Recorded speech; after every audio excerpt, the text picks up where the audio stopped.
Is that it feels like finally you find somebody you want to be with, and that person doesn't feel that way about you. And I just wanted to say how much I like spending time with you, and to see if maybe you wanted to spend some more time with me outside the office to keep getting to know each other. He's 29, like, there's so much more left. Like, it's not a big deal that it's not a huge deal that nobody's told you they love you yet. May I help you? Yes, our friend is getting married. How do the characters in your play differ from the characters in Sex and the City in terms of finding a significant other? There was an online component to it, which has kind of changed the whole landscape. Our show is not about a particular topic. Our play is groundbreaking in the sense that it's about something that doesn't feel totally tangible, which is friendship. This is truly the theme of the entire play. Sex and the City was about the four girls finding somebody or not even wanting. You have a Samantha who didn't really even care about intimacy, but was more about sex. Here, though, it's about them finding their significant other and one being left behind. And I think it gets harder and harder as the play goes on, and he starts to not really see the world so clearly because he is in so much pain. I'm everything I am because you love me. As the gay male best friend at the center of the plot, Jordan differs from Rupert Everett's character in the 1997 film My Best Friend's Wedding, and from Eric McCormick's Will Truman in Will and Grace. I am the gay best friend of these three ladies, but I think we're playing with a trope just in the sense that usually it's about the lady and it's the gay best friend has a quip here and there. But here the center is about the gay best friend and his search for love. Have you eaten yet? I did, yeah, but if you... No, I did, but I was thinking maybe if you wanted to get a drink or something. Jordan, the character I play, he becomes fixated on men and he kind of forms relationships with them through fantasy, and that's through looking at their Facebook profile, and there's a lot of accessibility, but it can be a little alienating. There's a lot of fantasy involved. You kind of project what you want onto that person without really getting to know that person. Get up from the laptop and walk away.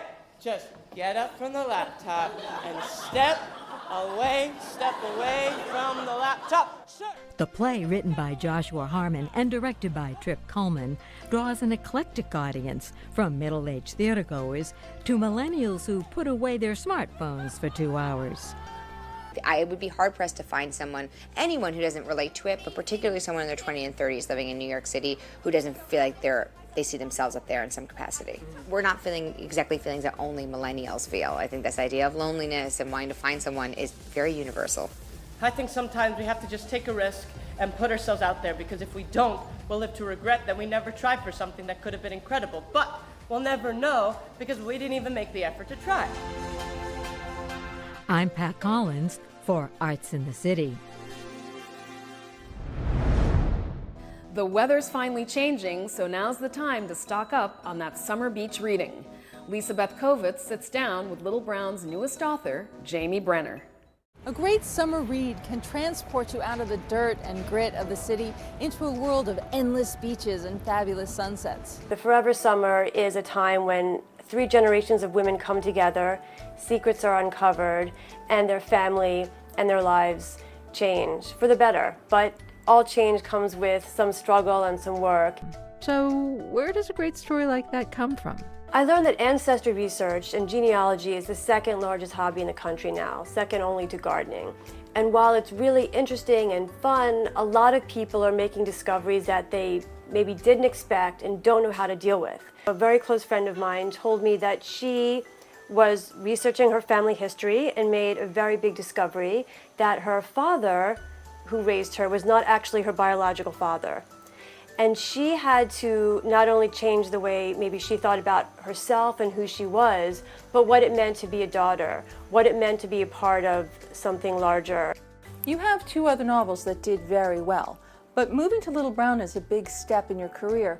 Little Brown is a dream publisher. They've published my favorite novels over the past few years, and I think what Little Brown does really well is they understand who the author is trying to reach, and they package the book in a way that's easy for the reader to find, and for the author is such a great reflection of what they're trying to convey in the work. For example, Maria Semple, who wrote Where'd You Go, Bernadette? That was such an iconic cover, and it conveyed kind of the quirky, brilliant character of the writing.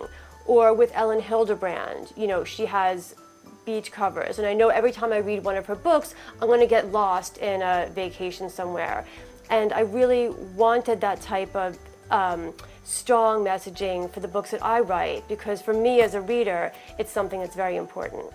Books, of course, written by writers, but how does a publisher shape a novel? You may have an idea of your story, but they're really responsible for visually conveying that to the readership.